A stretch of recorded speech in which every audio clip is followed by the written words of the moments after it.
Next up in the welterweight division, we got Njokuani coming in at plus 100 going up against Carlos Leal, who comes in at minus 120.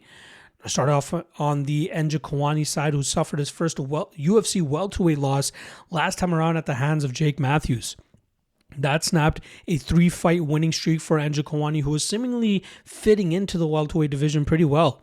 You know, his range of 6'3" height and 80-inch reach really helps him implement that nasty Muay Thai style, keeping opponents at range, usually staying away from the big punching power, and then getting back to his own striking offense from there. But against Jake Matthews, there's a sneaky trip in the clinch from Matthews, which exposed Njokuani's back, and that eventually led to Matthews slowly working for that rear naked choke and then getting the choke 69 seconds into that first round.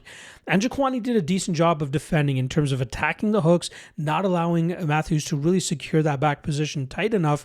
But before, I think he may have just waited a smidgen too long to start attacking the hooks, because by the time he did, it seemed like the choke that Matthews had applied was already very tight, and that forced the BJJ black belt to tap out.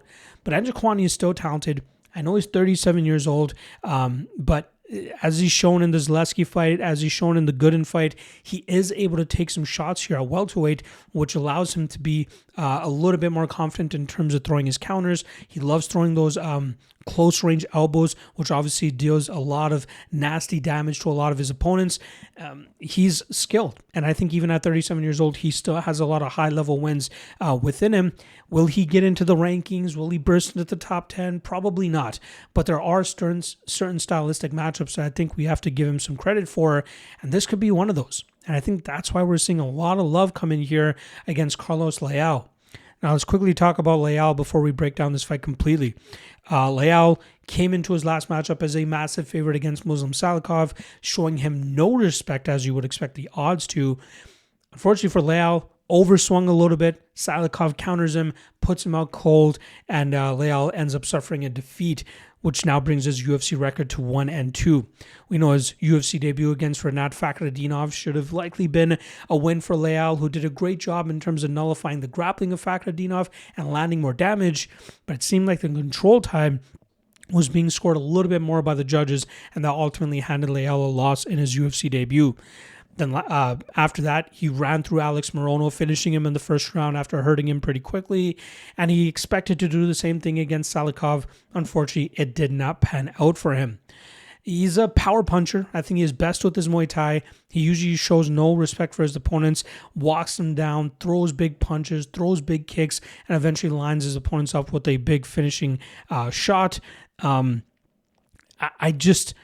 wonder what kind of effect that Salikov knockout loss will have on him.